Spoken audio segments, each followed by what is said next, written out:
주신 하나님 말씀은 사도행전 6장에 기록된 말씀입니다. 사도행전 6장 1절부터 7절까지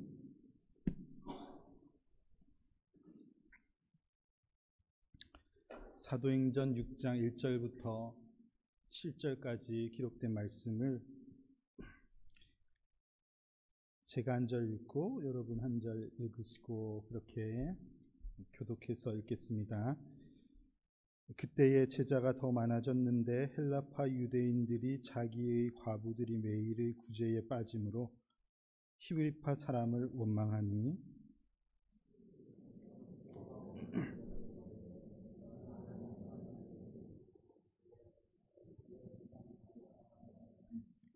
형제들아 너희 가운데서 성령과 지혜가 충만하여 칭찬받는 사람 7을 택하라. 우리가 이 일을 그들에게 맡기고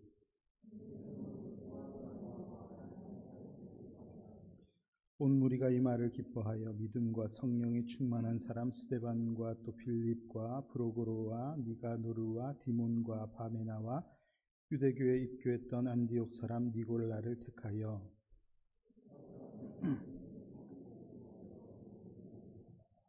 함께 읽읍시다. 하나님의 말씀이 점점 왕성하여 예루살렘에 있는 제자의 수가 더 심히 많아지고 허다한 제사장의 무리도 이 도에 복종하니라. 아멘. 성경을 보면은 하나님께서 사람을 부르시고 그에게 사명을 주시는 그런 내용이 많이 나오죠. 특별히 구약 시대에는 하나님께서 직접 지명하여 부르시고 그에게 사명을 주시는 말씀들이 많습니다. 우리가 잘 아는 모세가 하나님께서 부르실 때에 그 불붙은 떨기나무 앞에서 그죠? 하나님을 대면하고 그가 사명을 받는 그 장면을 우리가 잘 압니다. 내가 선 곳은 거룩한 곳이니 내 발에 신을 벗으라. 그런 말씀을 하셨고 그렇게 하나님을 만난 모세는 그 이후로 이스라엘 온 민족을 애굽에서 출애굽하는 그 일에 중요한 사명을 맡게 된 것, 우리가 그 내용을 잘 알고 있습니다. 하나님의 본체이신 예수 그리스도께서 세상에 오셨을 때에도 예수님께서는 이후에 그 하나님의 복음을 전할 그 제자들을 택하셨죠. 일일이 예수님께서 찾아가셔서 제자들을 부르시는 말씀도 기록되어 있습니다. 당시에 갈릴리 어부들, 물고기 잡던 이들, 그들에게 가셔서 예수님께서는 내가 지금까지 너희가 물고기를 잡는 어부였는데 이제는 너희를 사람을 낚는 어부가 되게 하겠다. 이 유명한 말씀을 하신 것을 우리가 알고 있습니다. 그 말씀을 들은 제자들이 평생 가지고 살았던 그물을 내려놓고 예수님을 따르는 그 장면이 복음서에 기록되어 있습니다. 그렇게 하나님께서 하나님의 나라를 위해서 사람을 세우시고 그 사람을 사용하시는 그런 역사가 기록된 책, 그렇게 하나님의 나라가 세워지는 그런 내용을 담아 놓은 책이 바로 성경책이라고 말할 수 있겠습니다. 그렇게 일하시는 하나님은 지금 저와 여러분이 살아가고 있는 이 시대, 이 교회 시대에도 여전히 변함없이 당신의 나라를 위해 사람을 세우고 계시죠. 에베소서 4장 11절 말씀을 보면은 그가 어떤 사람은 사도로, 어떤 사람은 선지자로, 어떤 사람은 복음 전하는 자로, 또 어떤 사람은 목사와 교사로 삼으셨으니 그렇게 기록하고 있습니다. 이 말씀을 잘 해석해 놓은 책을 참고해 보면은 여기에 나오는 사도, 선지자, 그리고 복음 전하는 자는 교회가 세워지기 전까지 하나님께서 세우셨던 특별한 직분이었다는 것을 우리가 이해할 수 있겠고요. 이 이후에 나오는 목사와 교사로 표현된 이런 직분들은 지금 이 시대에 교회 시대에도 세워지고 있는 그런 직분을 설명한 말씀이다. 그렇게 알려주고 있는 책을 참고한 적이 있습니다. 하나님께서는 이전에도 그렇게 일하셨고 지금도 사람을 세우시고 그들을 통해서 일하시고 계신데 앞으로도 그렇게 하실 것을 우리가 이런 말씀을 통해서 알 수가 있습니다. 그렇다면은 하나님께서는 지금 이 시대에 교회의 시대 지금은 어떻게 일꾼을 세우시는가? 여러분 지금은 하나님께서 교회의 일꾼을 어떤 방법으로 세우십니까? 하나님께서 어떻게 일꾼을 교회에 세워주시죠? 너무 어렵게 생각하시지 마시고 우리가 어떻게 일꾼을 찾습니까? 성도들의 마음을 통해서 찾습니다. 그죠? 성도들이 마음을 표현하는 방식을 통해서 그렇게 사람을 찾습니다. 뭐 공동의회 때 투표하고 그렇죠. 그리고 뭐 이런 공천위원회나 이런 모임을 통해서 사람들의 마음을 잘 서로 나누는 과정을 통해서 교회의 일꾼을 찾고 있습니다. 우리는 이 방식에 대해서 교회가 민주적인 방식을 잘 따르는 것이다 그렇게 생각하기 쉬운데요. 물론 우리가 민주적인 방식을 사용하는 것은 맞지만 민주주의의 그런 목적, 다시 말하면 다수의 의견을 따른 것, 다수의 기호를 찾는 것이 우리가 사람을 찾을 때의 목표라고 생각하는 것은 굉장한 착각이 될 수도 있습니다. 여러분 우리가 가져야지 되는 가장 중요한 믿음은 우리가 좋아하는 기호를 따라서 우리가 좋아하는 일꾼을 찾아내는 것, 이것이 우리의 목표가 되어서는 안 되겠고 하나님이 사용하실 일꾼을 우리가 찾는다, 이 믿음이 우리에게 있어야지 됩니다. 하나님께서 사용하시길 원하시는 이가 누구일까? 하나님의 일에 잘 맞는 이는 누구일까? 하나님과 마음이 잘 합한 그런 이가 누구일까를 찾아야지 되는구나 하는 믿음이 우리에게 있어야지 되는 것이죠. 교회에서 그렇게 사람을 찾는 방식은 사도행전 2장에 나와 있는 오순절 성령 강림 사건을 기준으로 시작된 것이다. 그렇게 우리가 볼 수 있겠습니다. 오순절 성령 강림 사건이 일어난 내용을 기록하는 사도행전 2장에 바로 직전에 나오는 사도행전 1장을 보면은 사람을 세우는 장면이 거기에도 나오는데요. 거기에서는 지금 우리가 사용하는 사람을 찾는 방식을 사용하고 있지 않는 것을 볼 수가 있습니다. 사도행전 1장 24절 말씀부터 후반부의 말씀을 보면은 그 12사도들, 12제자 중에 가룟 유다가 이제 죽음으로써 빠졌기 때문에 우리 이 사역을 위해서 한 명, 빈 공간, 이 한 명의 사도를 더 세워야지 되겠습니다. 그래서 한 명의 사도를 세우는 내용이 거기에 나오거든요. 거기에 보면 사도행전 1장 26절 제일 마지막 말씀을 보면은 이 어떻게 사도 한 명을 찾았습니까? 어떻게 찾았죠?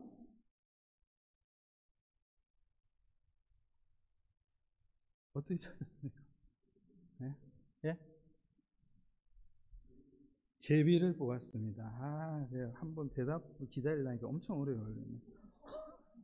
예, 제비 뽑기를 했습니다. 제비 뽑기, 우리가 흔히 아는 제비를 뽑아서 이분이 하나님께서 원하시는 이 한 명 채워져야 할 사도 중에 한 명이구나, 이것을 확신하고 받아들이는 그 내용이 거기에 나오고 있습니다. 구약 성경에 보면은 제비를 뽑는 방식으로 하나님의 뜻을 드러내는 장면들이 굉장히 많이 나오죠. 우리 지난주까지 살펴보았던 요나서 말씀을 보면은 요나서 말씀에도 이 다시스를 향해 가는 배를 탔던 요나, 하나님께서 그 풍랑을 만나게 하셔서 누구 때문에 이 일이 일어났는지를 찾을 때 요나서 1장을 보면은 이 제비를 뽑아서 찾는데 정확하게 요나가 드러나게 되는 것이죠.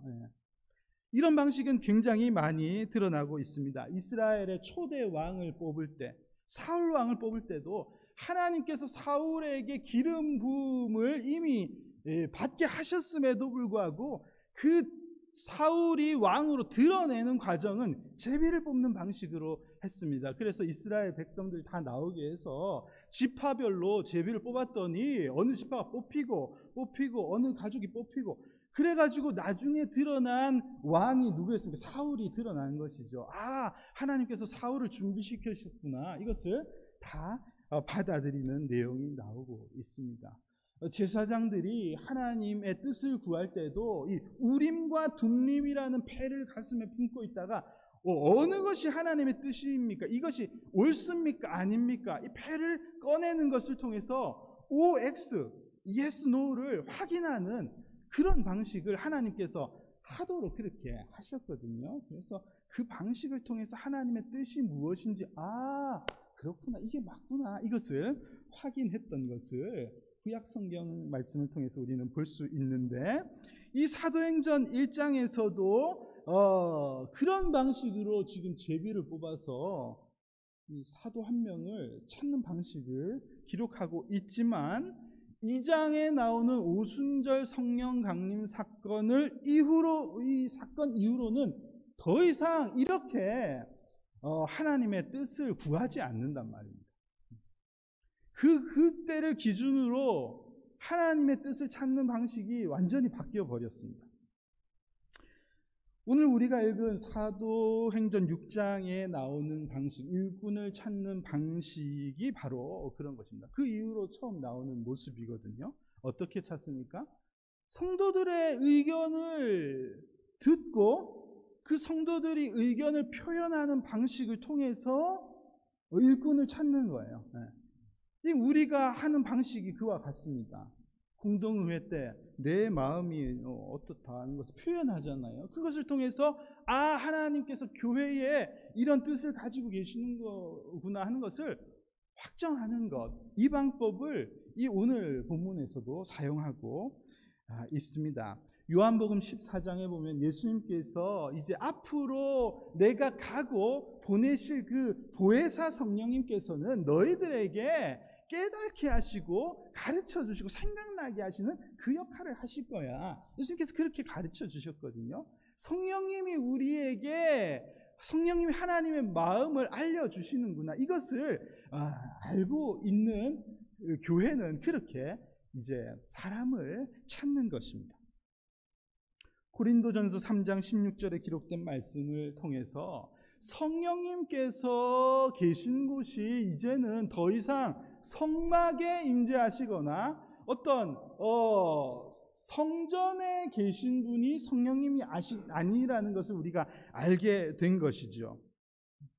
구약 시대에는 성령님이 임재하시는 곳이 성막, 성소 혹은 성전, 그렇게 임재하셨지만 이 성령 강림 사건 이후로는 성전이 이 건물이 아닌 겁니다. 그러니까 지금 여기 오면서 성전에 예배하러 갑니다 라는 표현은 옳지 않은 겁니다. 여기는 예배당입니다. 예배당. 예배를 하는 장소로 제공하는 것이지 여기에 성령님이 계신 건 아니죠. 성령님은 여러분의 마음과 여러분의 삶 가운데 임하시는 분이 성령님이시기 때문에 여기 고린도전서 3장 16절의 말씀처럼 너희 안에 계신 것을 알지 못하느냐, 여러분이 성전인 것입니다. 그러니까 여러분 안에 계신 여러분 성전 안에 계신 성령님이 무엇을 원하시는지를 여러분을 통해서 표현하게 하시는 것을 통해서 하나님의 뜻을 찾는 것이 지금 우리가 교회가 사용하는 방식인 것이죠. 오늘 본문을 보면은 그런 성령 시대, 교회 시대의 새로운 방식을 따라서 교회가 일꾼을 찾는 첫 장면을 기록하고 있는데, 자, 한번 6장을 보시겠습니까? 6장 1절을 보면은 그 당시에 무슨 이유로 일꾼을 뽑는지를 기록하고 있습니다. 1절에 그때의 제자가 더 많아졌는데 헬라파 유대인들이 자기의 과부들이 매일의 구제에 빠짐으로 히브리파 사람을 원망하니, 그렇게 기록되어 있습니다. 초대교회에 제자들이 많아졌다고 기록하고, 제자들은 12제자가 아니고 예수님을 믿기로 작정한 이들, 성도들이 많아졌다는 말입니다. 교회의 성도들이 많아진 그런 상황을 알려주고 있는데, 이 많은 무리들 중에 큰 그룹이, 두 그룹이 있었던 것 같아요. 하나는 헬라파 유대인, 그리고 또 다른 그룹은 히브리파 유대인입니다. 헬라파 유대인은 헬라어를 사용하는 유대인이고, 히브리파 유대인은 히브리 말을 주 언어로 사용하고 있어요. 그러다 보니까 언어가 다르니까 문화도 다르고 생활하는 방식도 좀 다르고 뭔가의 차이가 분명히 있었을 것 같은데, 그러나 당연히 한 교회에서 한 하나님을 섬기며 예배했던 모습을 알 수가 있습니다. 오늘 말씀을 보니까 헬라파 유대인들이 뭔가에 대한 불만을 표현하는 거예요.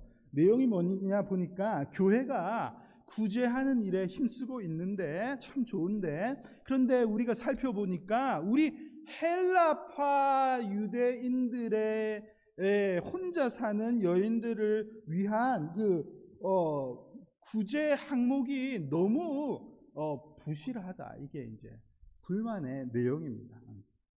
매일의 구제에서 자꾸 소외되는 경향이 있는데 이거 어떻게 된 거냐? 왜 이런 일이 일어나는가?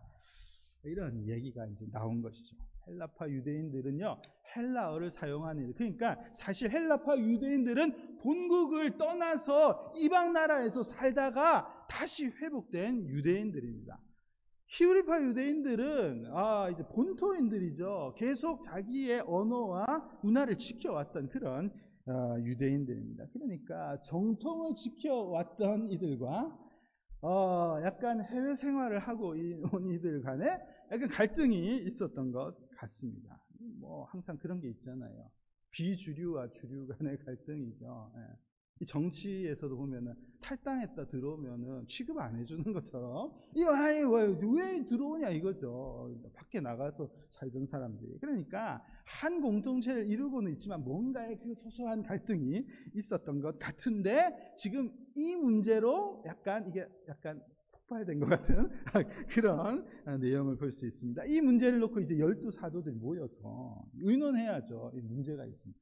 의논을 했는데 2절 말씀을 보니까 이 문제의 핵심이 무엇인지를 2절 말씀을 보면은 이렇게 파악을 하고 있습니다. 우리가 하나님의 말씀을 제쳐놓고 접대를 일삼는 것이 마땅하지 아니하다. 이렇게 사도들이 결론을 내렸습니다. 이 갈등의 원인을 저 사람들 진짜 하나가 안 되네. 참 문제가 많네. 그냥 서로 품어주고 좀 더 일을 제대로 하지, 이렇게 생각하지 않고 여기에 문제는 우리가 다른 일을 힘쓰다 보니까 제대로 말씀을 가르치지 않는 게 문제의 원인이야. 이렇게 사도들이 판단을 한 거예요.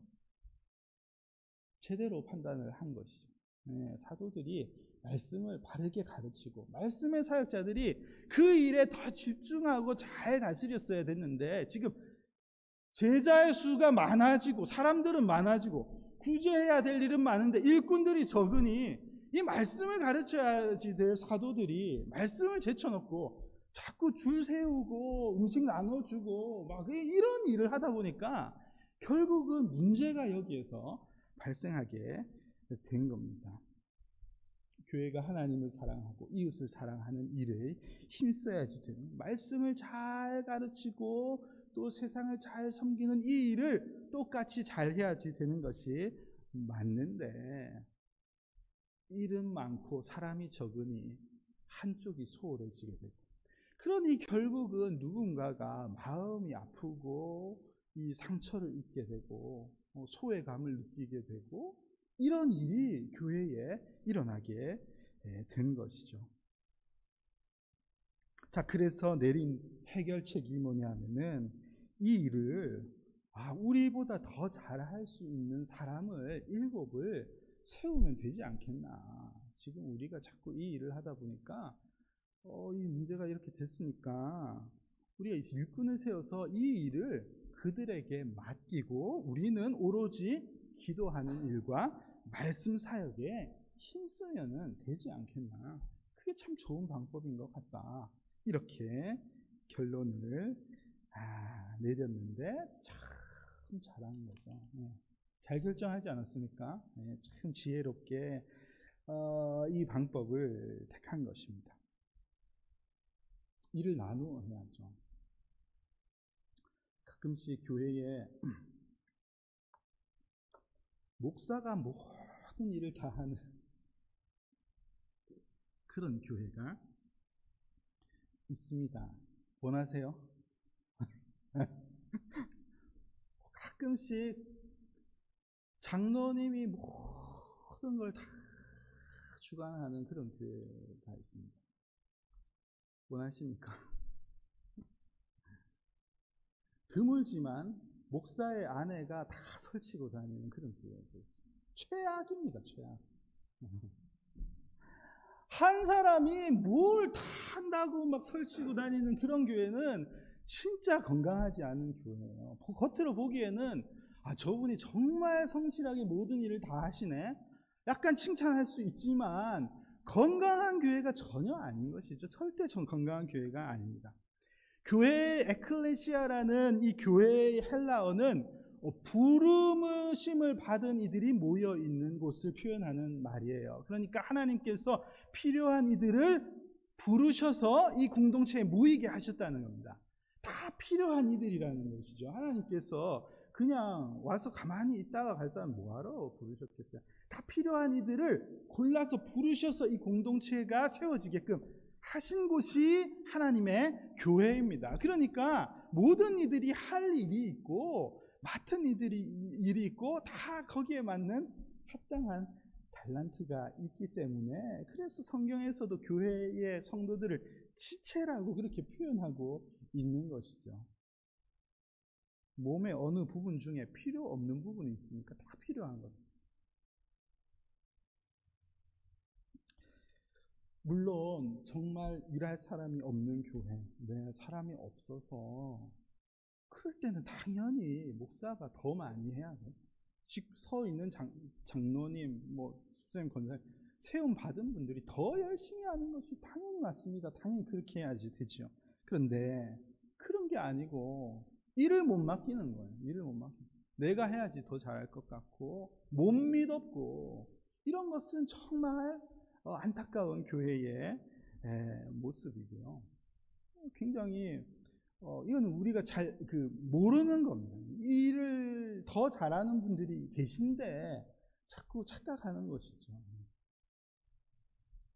저도 이제 부교역자 시절에는 교회 일을 이것저것 제가 하는 것이 맞다, 더 편했습니다. 그러니까 제가 다 더 잘하는 것 같더라고. 뭘 해도 내가 더 잘하는 것 같은데. 그래서 이제 저 일을 다 하는 게 일을 하는데 더 편하고 오히려 빠르다, 이런 생각을 했는데 우리 에덴스 안장로교회에 와서 보니까 제가 명함을 내밀 데가 없습니다. 훨씬 저보다 잘하시는 분들이 다 많으시고, 우리 예배를 준비하시는 분, 찬양을 준비하고 모든 각 분야에 일꾼들이 많으시고 다 성실히 무엇보다도 더 잘하셔서 참 우리 교회는 건강한 교회다, 그렇게 생각하고 있는데요. 자, 그런데 오늘 사도들이 그렇게 결정하면서 일꾼을 뽑자고 했는데, 오늘 말씀 보면은 어떤 일을 뽑자, 그 원리가 여기에 나와 있습니다. 교회가 사람을 세울 때 보면은 원하는 사람, 내가 좋아하는 사람, 더 많은 사람들이 좋아하는 인물, 혹은 더 오래 신앙생활을 한 사람, 더 교회에 등록한 지 오래된 분 순으로 이렇게 하는 것은, 이 말씀에 보면 그런 내용은 없습니다. 3절을 보시면요, 형제들아 너희 가운데 성령과 지혜가 충만하여 칭찬받는 사람 7을 택해라. 이게 이제 조건입니다. 조건. 우리가 그들에게 일을 맡기겠다 이렇게 말씀하고 있습니다. 매우 중요한 내용이에요. 이 세 가지를 통해서 교회에 세워져야 할 일꾼의 모습이 어떠한 모습인지를 우리가 알 수가 있습니다. 자, 무엇 세 가지가 나왔습니까? 성령과 지혜와 칭찬, 이 세 가지가 드러나 나오고 있습니다. 성령과 지혜와 칭찬인데 성령이 좀 강하고 칭찬은 좀 약하고 여러분 그런 것이 없습니다. 저는 그렇게 생각합니다. 이런 세 가지는 삼위일체론적으로 해석을 하는 것이 저는 옳다고 생각합니다. 그러니까 성령 충만이 있기 때문에 그가 지혜로운 삶을 살고 그래서 그가 인정을 받는 그런 삶을 사는 것이지, 다 연결되어 있는 것이지, 성령은 충만한데 삶은 엉망이고 지혜로운데 칭찬은 못 받고 이런 경우가 별로 없다는 말입니다. 여기서 칭찬을 받는 사람이라고 했는데요, 이 칭찬을 받는다는 표현은 증명된 사람이라고 이해를 하는 것이, 해석하는 것이 더 옳은 것 같습니다. 그러니까 성령 충만해서 지혜로운 삶을 통해 증명된 사람을 찾아라. 이게 사도들이 제시한 내용입니다. 성령님이 늘 그 삶에 동행해서 참 누가 봐도 지혜로운 삶을 사는구나, 이렇게 많은 사람들로부터 증명된 그런 일을 뽑으라고 성경이 알려주고 있는데, 여러분 우리 교회에는 이런 분들이 많이 계신가요? 네, 어떻게 생각하십니까? 우리 교회는 성령 충만하여 늘 지혜로운 삶을 사는 것이 잘 이미 정평이 나 있는 그런 분들이 많이 계시면 참 좋겠습니다. 그래서 직분자를 찾을 때 그런 분 있지, 이렇게 되면 얼마나 좋겠습니까? 우리 교회에 그런 분들이 참 많으면 좋겠습니다. 요즘에 수요일마다 직분에 관해서 말씀을 전하고 있는데, 지난주 수요일에는 디모데전서 3장에 기록된 말씀을 가지고 이 감독자의 자격, 일일이 이렇게 써져 있는 그 자격에 대해, 감독자, 장로의 자격에 대한 내용을 살펴보았는데, 꼭 장로, 감독자뿐 아니라 모든 직분자들이 이와 같은 모습을 가져야 된다고 생각하는데, 잠깐 우리가 복습한다는 생각을 가지고 한번 살펴보면요, 디모데전서 3장 1절부터 7절 말씀을 제가 이렇게 요약을 해보니까 이 자격을 크게 네 가지로 표현할 수가 있겠더라고요. 디모데전서 3장 1절부터 7절 내용을 보면은 이 직분자의 자격을 네 가지로 표현할 수 있겠는데, 첫 번째는 1절에 나오는 내용을 따라서 그가 선한 일을 사모하는 자인가 잘 살펴야지 되겠습니다. 감독의 직분을 얻으려 함은 선한 일을 사모하는 것이라. 감독이 되려면 모른지기 선한 일, 하나님 나라의 선한 일을 사모하고 갈망하고 그 일을 하고 싶은 마음이 항상 있는 그런 이어야지 된다는 것을 1절에서 알려주고 있습니다. 삶의 중요한 목적이 어떤가를 살피라는 것이죠. 두 번째는 가정에 대한 것입니다. 가정을 잘 다스리는가.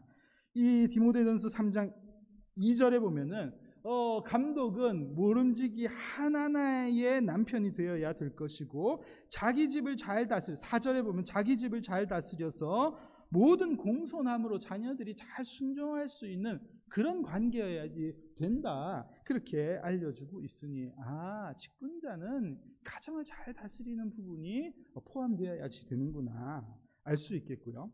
세 번째는 자기 자신을 잘 관리하는 자인가를 살펴야지 되겠습니다. 이 3장 2절 말씀을 보면은 그는, 이 직분자는 절제하며 신중하며 단정하며 그렇게 말씀하고 있습니다. 스스로를 자기 관리를 잘하고 스스로를 잘 다스릴 수 있어가지고 절제할 줄 알고 그리고 바른 판단을 할 줄 알고 삶이 단정하고 질서 있는 그런 모습을 가진 자여야지 되지 않겠는가 그렇게 알려주고 있고요. 마지막으로 남을 잘 섬기는 자인가 2절 말씀 후반부에 보면은 나그네를 잘 대접하고 가르치기를 잘하는 자가 되어야지 된다 그렇게 알려주고 있거든요. 누군가를 잘 섬길 줄 알고 누구를 만나든지 예수 그리스도의 복음을 가르칠 수 있는 그런 모습을 가지고 있는 자여야지 된다 그렇게 알려주고 있습니다. 저는 이 내 영역 삶의 목표 나 자신을 잘 다스리는 나 자신 남을 향한 모습 그리고 가정을 잘 다스리는 모습 이 네 가지의 모습이 결국은 이 사도행전에서 사도들이 제시한 내용을 포함하는 것이 아니겠는가 그렇게 생각합니다. 성령님이 늘 동행하여서 지혜로운 삶을 사는 것의 증거가 무엇인가 이 네 가지 정도로 우리가 내 모습을 잘 살펴볼 수 있지 않겠습니까? 여러분 한번 오늘 예배에 참여하시는 여러분들은 나는 얼마나 내 모습을 잘 다스리며 내 삶의 목표가 뚜렷이 하나님의 선한 일에 관한 것인지 또 내 가정에서 가정 안에 있는 관계들을 잘 이렇게 관계를 잘 맺고 있는지 또 내 스스로의 신앙 관리와 내 모습은 잘 컨트롤이 되고 있는지 남을 잘 섬기며 사랑하며 그렇게 살고 있는지 이게 쉬운 일 아니잖아요.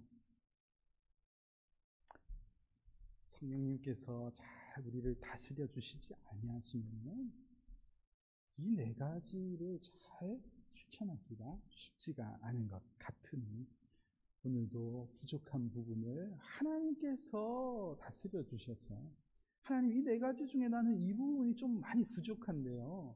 하나님 내가 이 부분이 잘 세워질 수 있도록 도와주시고 늘 성령님 나를 인도해 주옵소서 그렇게 기도하며 누가 완벽하겠습니까?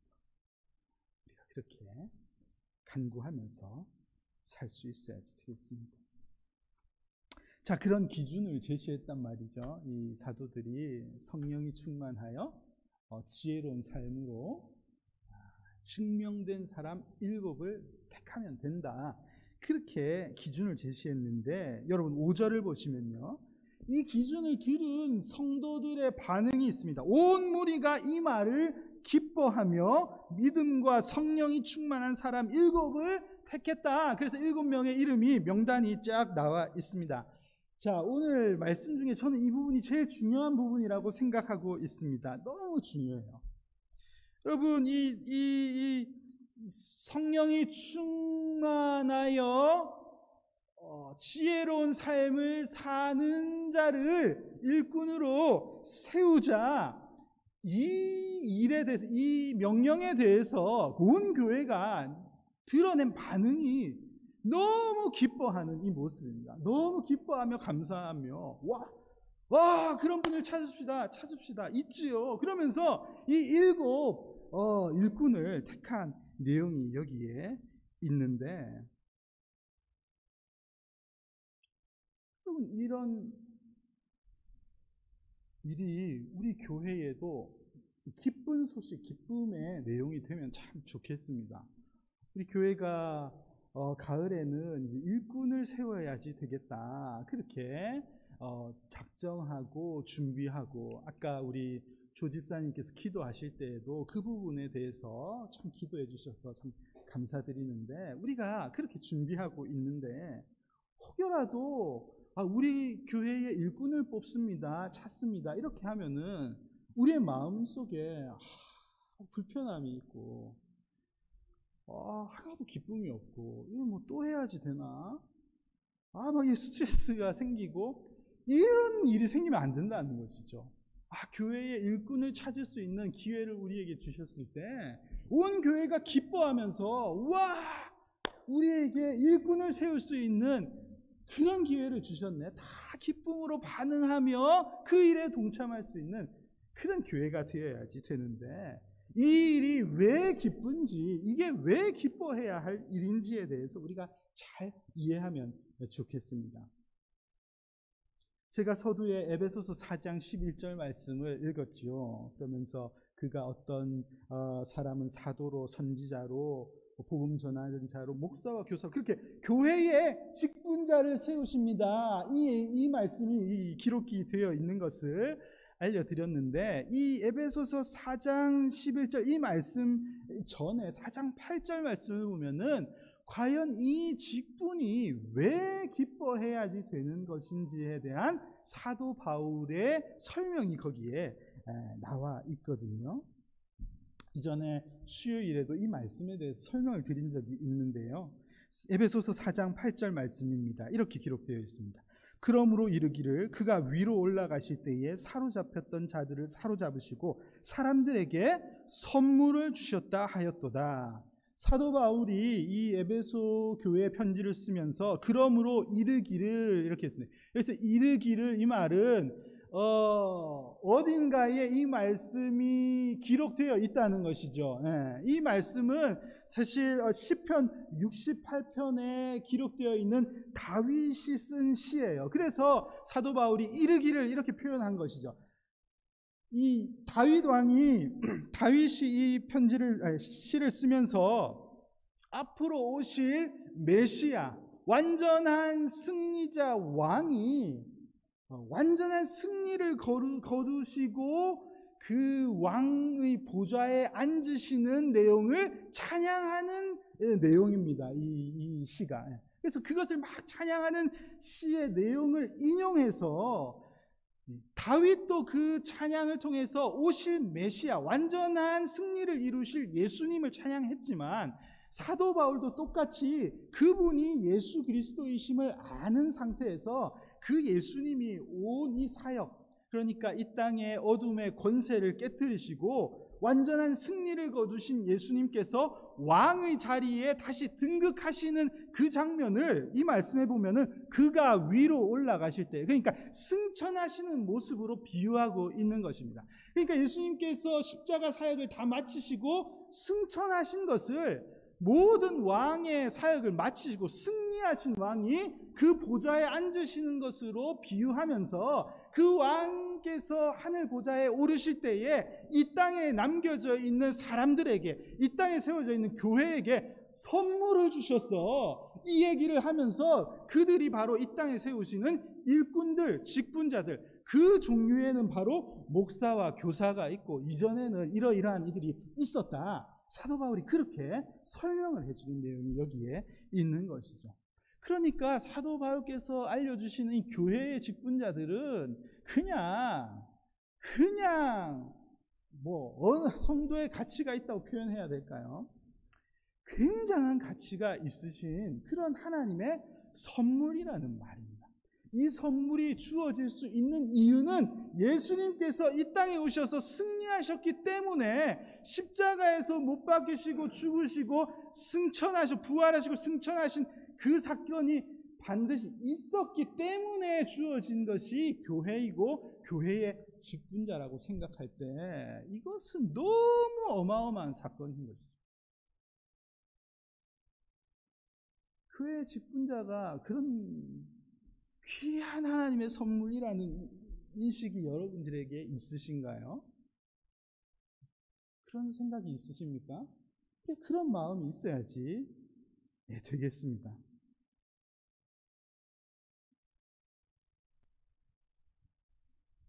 그러니까 초대교회 사람들이 지금 7 일꾼을 뽑으시오 이러니까 그 말이 떨어지자마자 너무 기뻐서 그래, 빨리 찾자. 우리 교회에 귀한 선물을 주시는데 찾아야지. 이런 마음으로 동참해서 7 일꾼을 뽑았다는 것입니다. 누구를 뽑나? 왜 또 이거 하나? 저 사람이 되면 어떡하나? 저 사람이 또 안 되면, 이번 안 되면 어떡하나? 이런 오만 가지 생각이 드는 이유는 우리가 좋아하고 싫어하는 것을 표현해서 드러나는 결과를 기대하는 그런 그냥 민주적인 방식이 우리가 하는 방식이다라는 생각이 있기 때문에 그렇습니다. 네.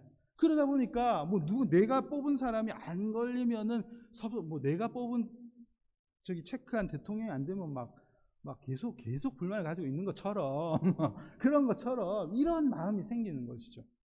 그러나 교회의 일꾼을 세우는 것은 교회를 다스리시는 교회의 머리 되신 예수 그리스도의 뜻을 드러내는 것이라고 믿는 믿음이 우리에게 있다면은 이 교회의 일꾼을 세우게 된 이 결정에 대해서 첫 번째 우리의 반응이 기뻐야지 됩니다. 와, 기뻐. 너무 좋다. 우리에게 좋은 일꾼을 세우게 하시니 이 교회에 선물을 주시니 참 감사하다. 이런 기쁜 마음이 우리에게 1차적으로 있어야지 되겠고, 두 번째는 그러면은 이게 내 기호를 따르는 것이 아니라 하나님의 뜻이 드러나는 거여야지 된다면 하나님의 성전으로서 내가 잘 살고 있는가?